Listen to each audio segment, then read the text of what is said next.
the news. It's time to have your say.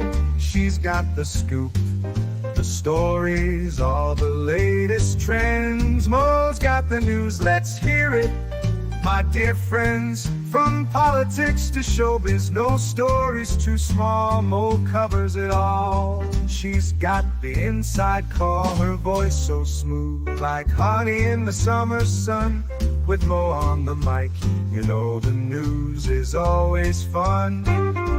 Mornings with Mo, the best newsy news in the world. With her style so classic and her stories unfurled. From morning till night, she's got us in the know. Turn on your radio, let Mo's newsy news flow.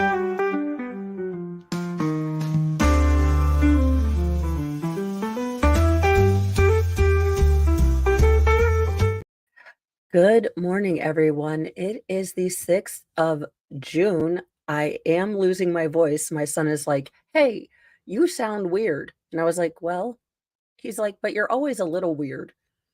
If you ever feel too full of yourself, just talk to a 7-year-old. They will tell you all of the things to bring you back down to level.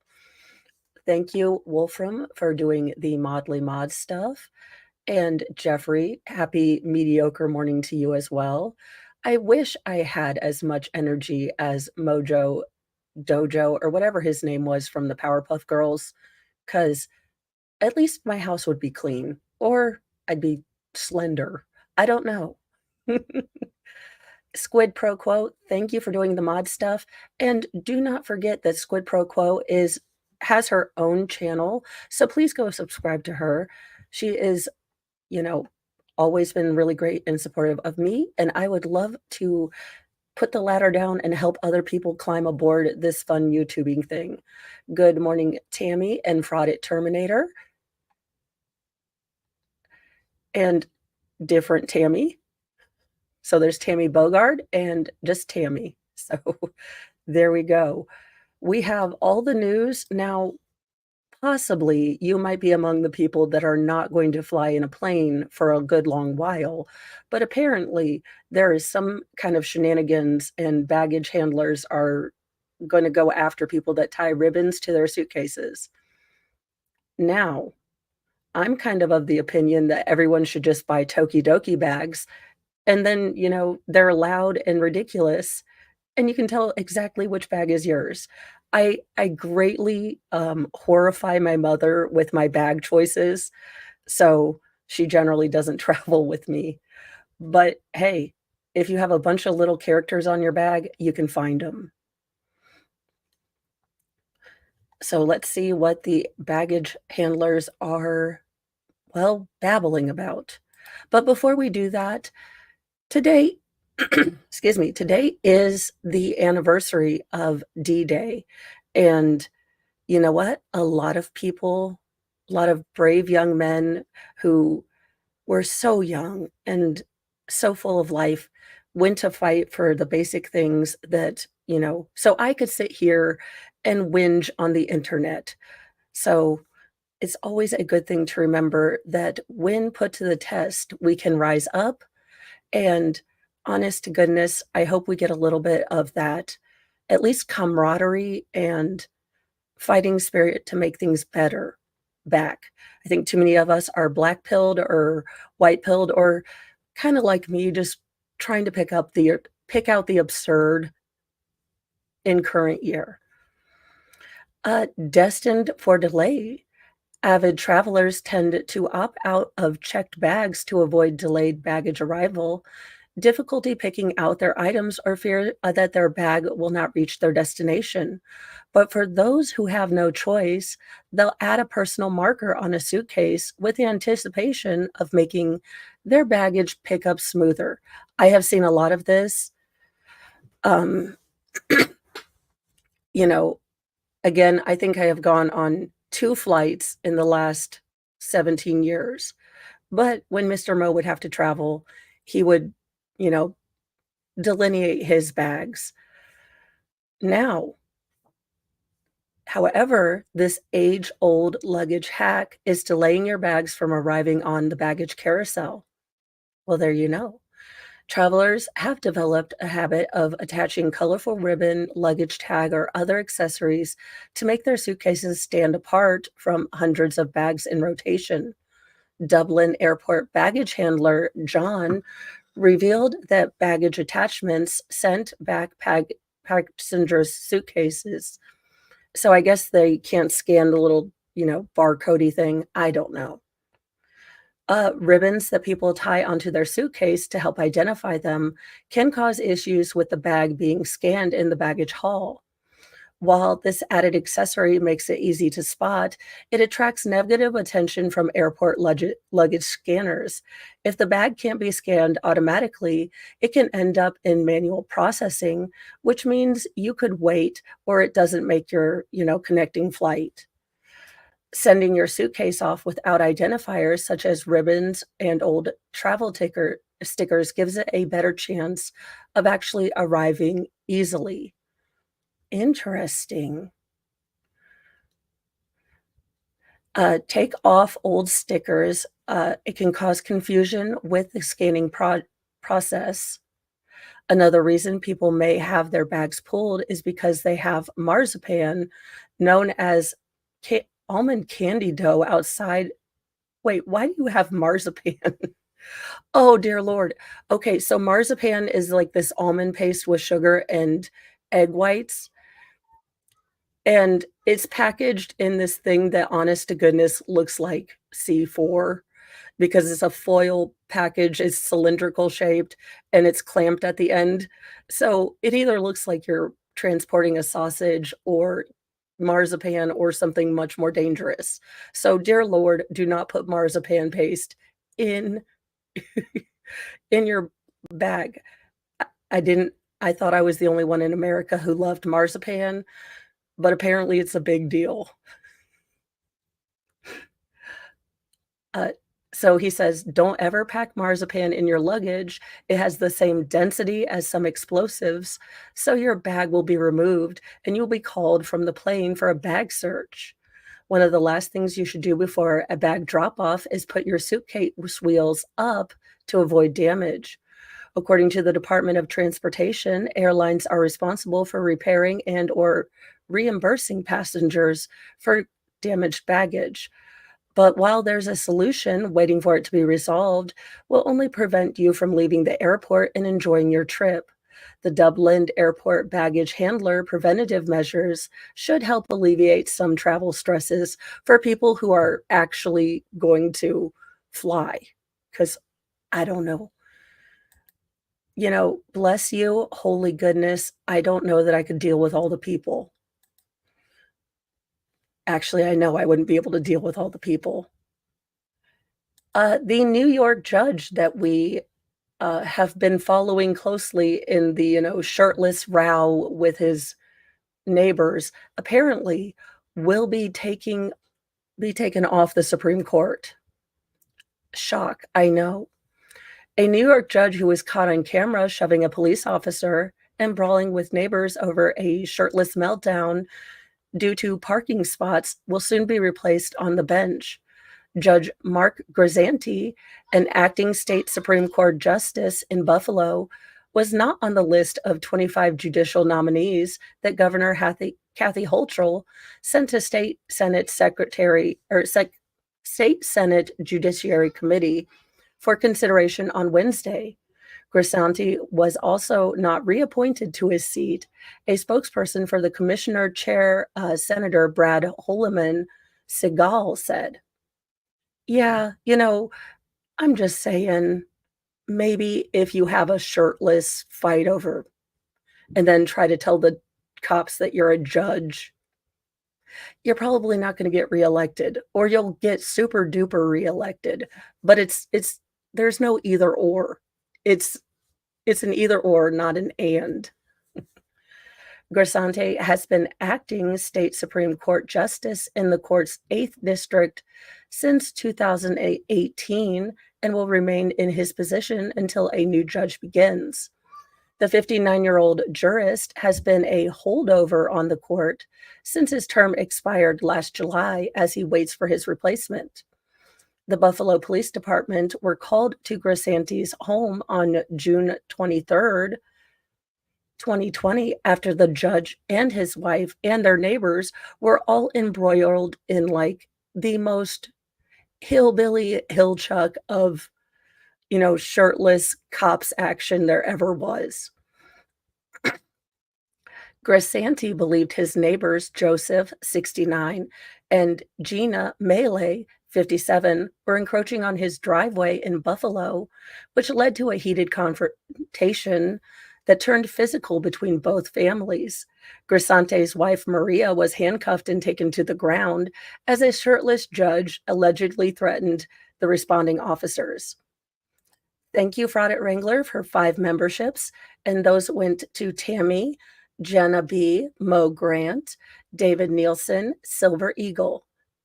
They could have been, you can be high class and still have hill chuck background. That hill chuck will come out when you are angry or possibly in drinking emotional support beverages. I think there might have been some liquid courage here. Or he just really likes fighting shirtless.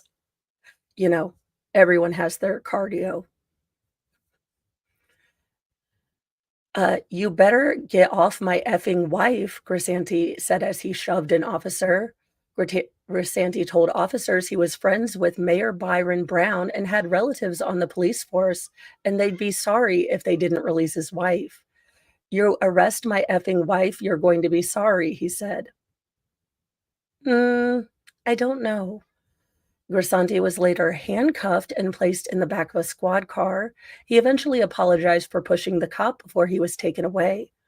Grisanti reportedly had lost family members around the time of the incident, which contributed to his viral meltdown. Okay, seriously. Just because bad thing happened to you doesn't mean you get to be an absolute dingleberry to other people. It just doesn't. I'm sorry. Everyone has bad, terrible stuff that happens, but you have to, bring up, you have to work on your self-control. I tell the boys this all the time. The only thing you can control is yourself. Also, don't tattle to me because narcs get timeouts too.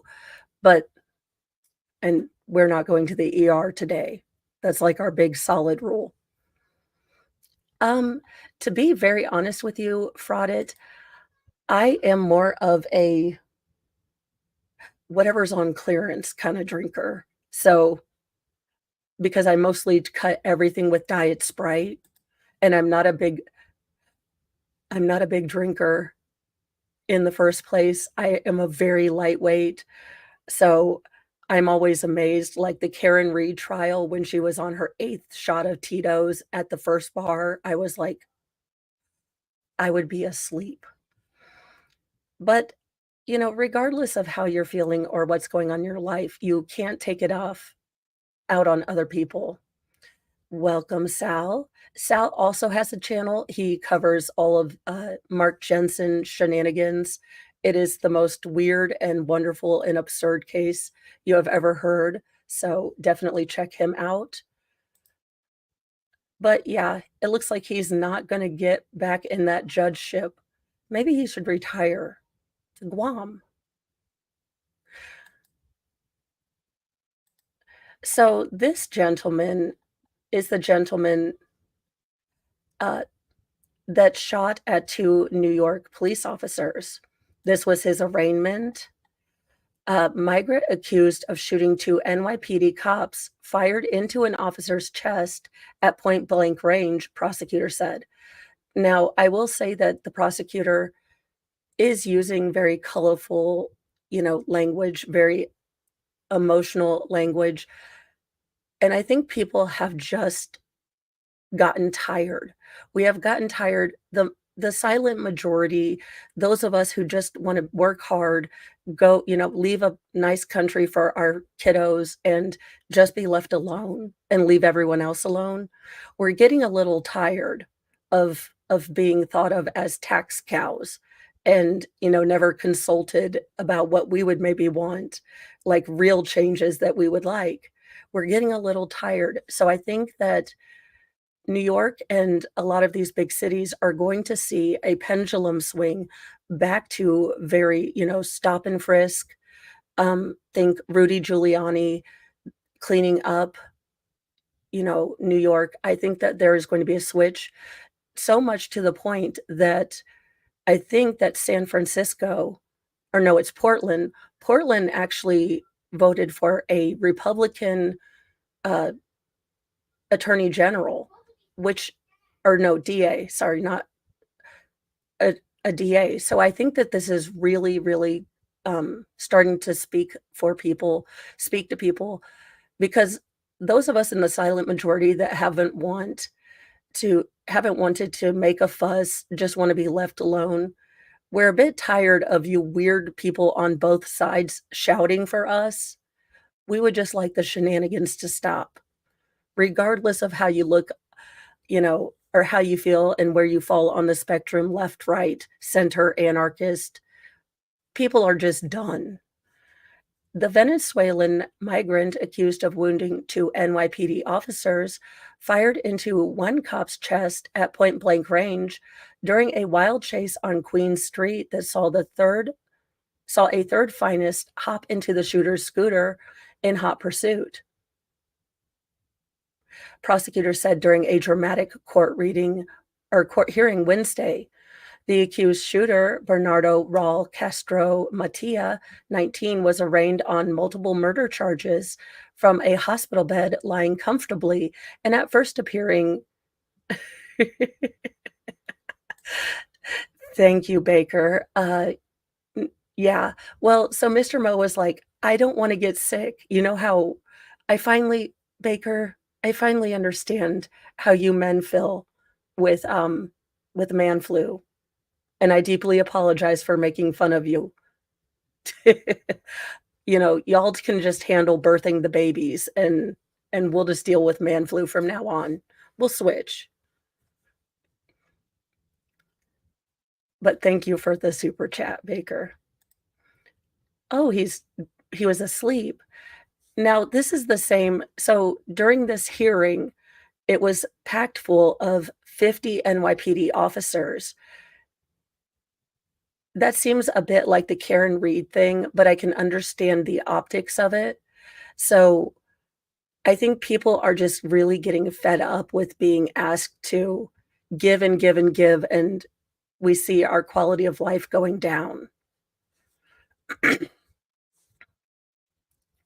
Assistant District Attorney Laura Riley laid out a harrowing run-in between Mata and officers Kristen Abaru and Richard Yarisowo, both 26, early Monday, as cops conducted a traffic stop of the scooter-riding migrant.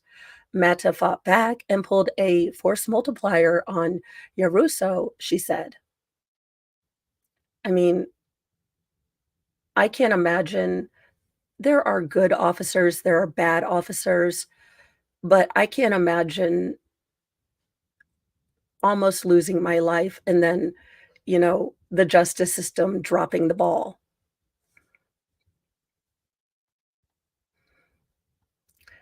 He placed his .38 high-point pistol against the officer's chest and fired. Mata also shot Eberu in the leg. One of the cops returned fire and struck him in the ankle. Well, there you go. Just like President Biden said, shoot his non-dominant leg. Y'all, I can't. Prosecutors and court documents revealed new details on Wednesday about the police chase through the streets of Elmhurst, including the actions of a third officer, Sergeant Nicholas Condos, who joined the two cops after they tried to stop Malta after spotting him riding a scooter the wrong way. Well, I mean, without a license plate or a helmet and on the sidewalk. I mean, Doug, I think he was like one of the electric scooters, I think. I don't know, those electric scooters should be outlawed because if they're publicly available, people do not pay attention. I drive a red, 10 passenger seat, big old van, and people cannot pay attention. I am so afraid that someone is going to just not look and go into the street. Now, I will say that this looks like this might be a turning point. I do think that officers in big cities are being pushed to the point that they might actually do a walk off or a sick call kinda day. I am not advocating for either of these. I'm not in the union. No one should listen to me. But I do think that it's getting to a point where officers will no longer go out knowing that DAs and the justice system are just gonna let these people in or, in a revolving door, out and around. Now, Baker, just for you, Dr. Pepper is now the number 2 pop in the world. So Coke is still illegal, or no, Coke is still illegal, yes, but this is what happens when you have 2 tabs open and one's about Hunter Biden. Uh, no, Coke is still number 1, so Coca-Cola is still number 1, but now instead of Pepsi being number 2, it is Dr. Pepper, and we still don't know what those 23 spice ingredients are. Uh, Prune juice, barbecue water, elixir of the gods. Those are just some of the phrases used to describe Dr. Pepper, the unpin-downable soda brand whose secret recipe is said to include 23 flavors. This week, we learned that the purplish red canned beverage um, had joined Pepsi to become the nation's second best-selling soda. Dang it, Sal.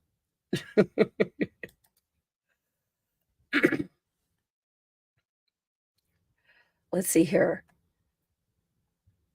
The news may have surprised even some of Dr. Pepper's most ardent fans, many of whom revel in the kind of weird aura that surrounds their beloved and inscrutable drink. But Pepsi's fortunes have declined, and the good doctors have risen. Now each brand represent 8.3% of the soda market, while Coke is ahead comfortably with 19.2%.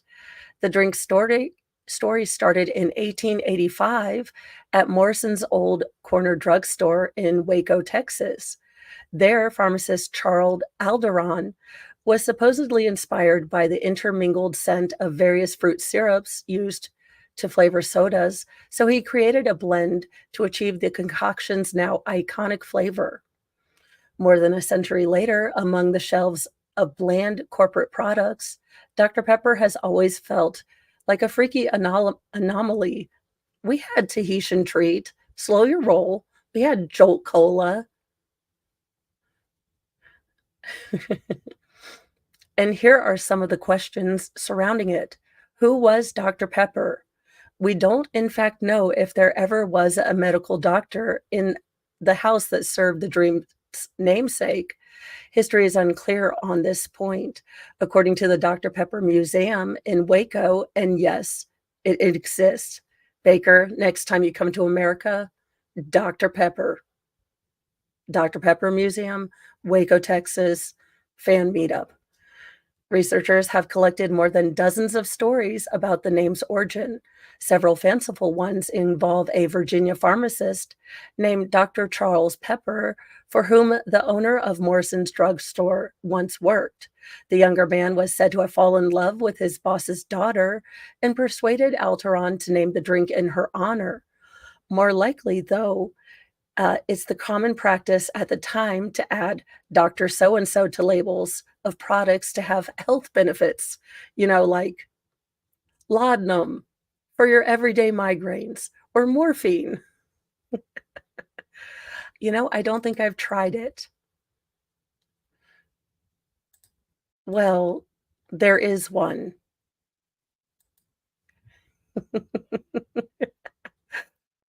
because my sister didn't have asthma and my mom didn't give me a sister until I was 18. What are Dr. Pepper's 23 flavors? Although the company has, over the years, boasted about the 23 flavors, Dr. Pepper has been extremely cagey on this point. Watch how carefully Adrian Sepik, the company's senior manager for research and development, describes it as a blend of fruit flavors and extracts.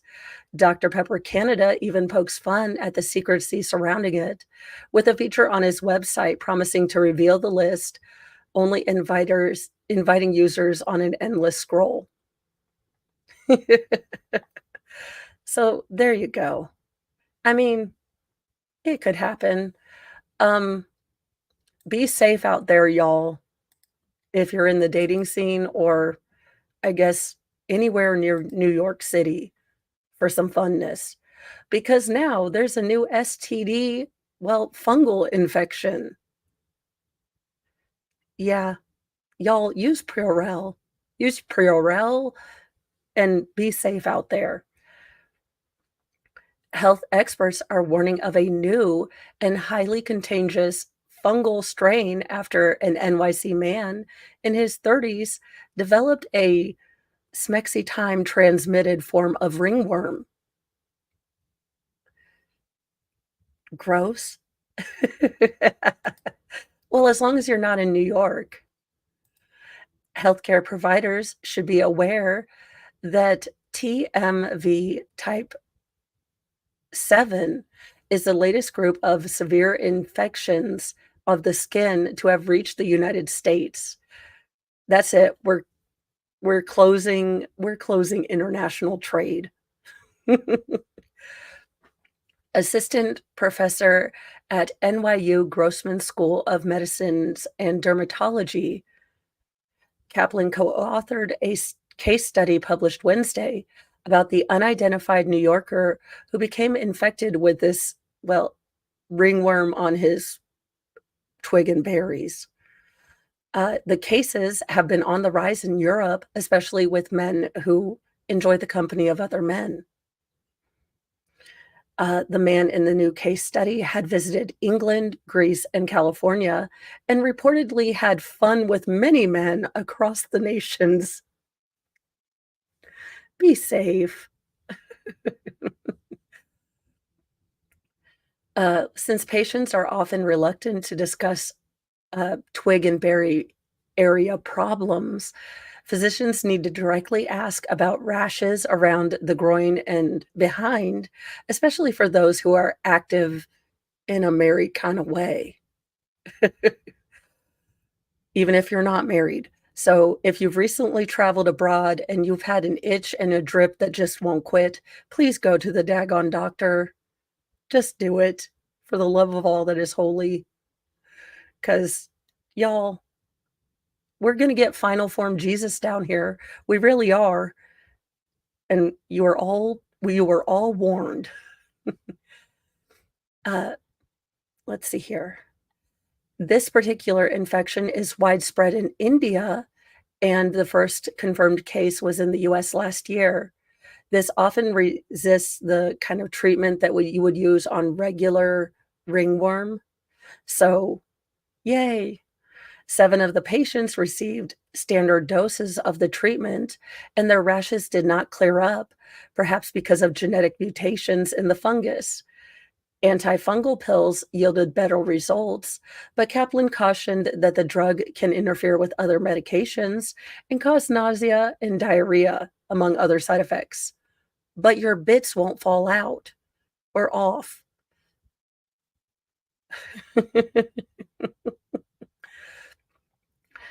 Let's see. Kaplan said while dermatologists should be on the lookout for this sexy ringworm, rates will remain low still. So don't go out and, buy craziness. Just maybe don't meet random people in the middle of a backyard who you don't know. I mean, it's just a thought. Keep it in the old noggin. Back to baggage claim. Apparently, a female passenger tracked her missing luggage to the home of an airport store worker who is now charged with felony theft. My shock. Between Boeing and losing your packages, the car trip is going to make a great return. A Florida man is facing felony grand theft charge in Broward County after a plucky airline passenger scheduled to fly out of Fort Lauderdale Hollywood International Airport in March tracked her bag to the man's home, according to probable cause affidavit in the case. Junior Genes Brasile, 29, of Fort Lauderdale, has been charged with grand theft in the third degree. The victim was slated to leave the airport on Spirit's Airlines, flying the evening of March 3rd, but the airline canceled the flight and told all passengers they could retrieve their checked luggage on the baggage belt at Terminal 4. Paula Garcia told CNN affiliate WPLG in Miami that she usually takes her suitcase on board, but this time she was told she had to check it.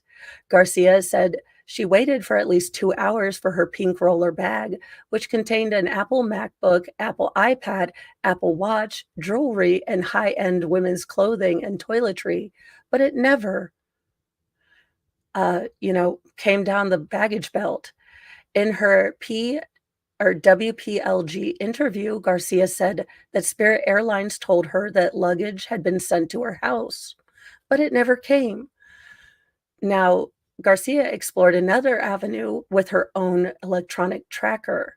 Garcia, not named in the affidavit, later pinged the electronic items inside the bags to try to locate him, and the ping showed them at an address in the Fort Lauderdale community.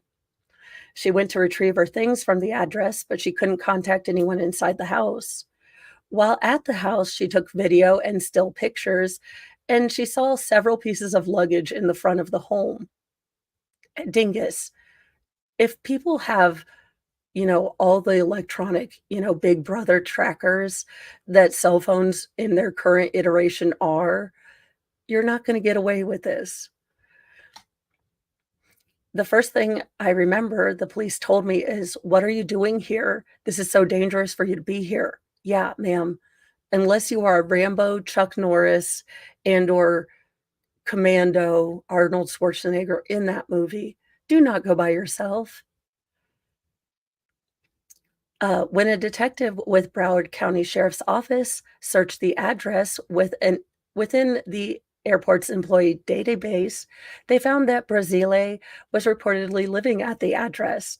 He had listed as working in Paradise's travel retail store at the airport and was working on the day of the theft.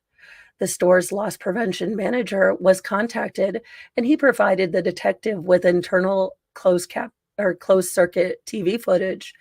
And what do you know? He was rolling a pink shell roller bag into his, employee lounge.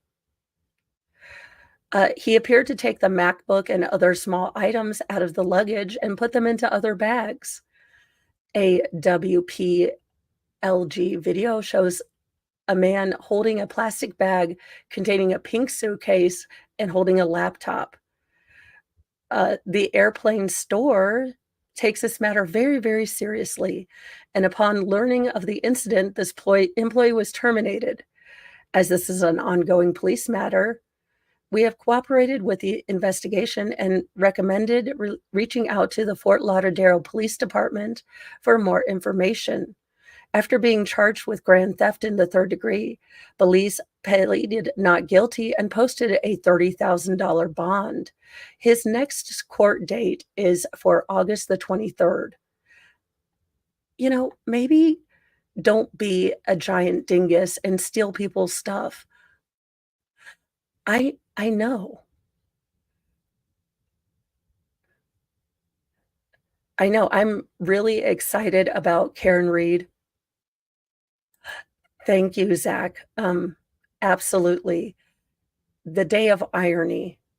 But Zach, I do now understand and completely agree. Man colds are the worst.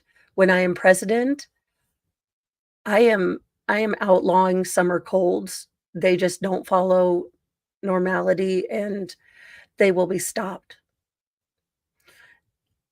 In our last story, because I am going to probably hop off of here, get some tea with honey, and then, maybe hang out with Baker, not really talk. I'll have a whiteboard, but, I just wanna see the craziness of this Karen Reed cross if Lolly ever finishes. But I don't know how I feel about this one, but I can understand it, but I don't know how I feel about this. I feel like if everyone's on the same page, you can totally have a funeral. I want a funeral, but, I don't know how I feel about this. So, I had a funeral for my dead husband, even including goodie bags and a bouncy castle. I don't know. I mean, hey, if everyone's on the same page and it helps you out, do what you gotta do. One widow took the phrase celebration of life literally after her husband's untimely passing.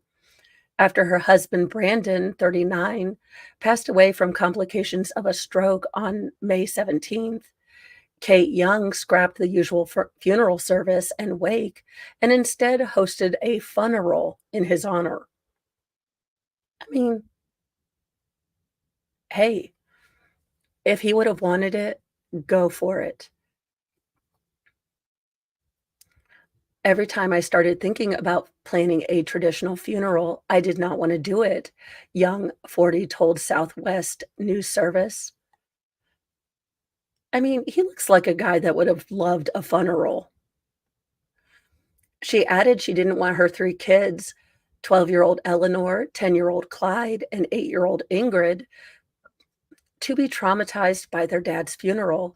Instead, she wanted them to look back on the event and remember their father. Each time I thought about planning a traditional funeral for Brandon, I grew physically ill. I could not stand the thought of sitting in a church and crying through speeches. And honestly, some people really enjoy the tradition, the gravity, but other people that's just too too much. So I get it. It would have been torture for my children and in turn would have been unbearable for me. Young told Southwest News that horrible memories from traditional funerals wouldn't feel like true Brandon. The 500 guest event was documented and shared by a friend in a viral TikTok video with 3 million views, complete with a bouncy house, arts and crafts, and a spread of Brandon's favorite foods, namely chip and dip. I mean, you know what? If this helps with family, I'm down for sound with this one. Her husband's extensive art and album collection was given out as goodie bags to guests when they left. He had a giant record collection that he loved to share with people who appreciated music, and so we let people look through his collection and take home a piece of him. Young wanted to guarantee that Brandon's send off was a party he would have enjoyed attending rather than a sad affair. It was his favorite place, our home, with his favorite people, his friends, and family. Young told Newsweek. It was so Brandon, it felt like he was here. I mean, honest to goodness, yay for this mom for making this something that isn't going to be a dark spot in their kids. They'll have some good memories because the sad will always be there. The sad is going to come and, it's going to be an absolute suck fest. But this, having something fun, I'm here for it. All of my children are now entrusted with making my funeral the best thing ever.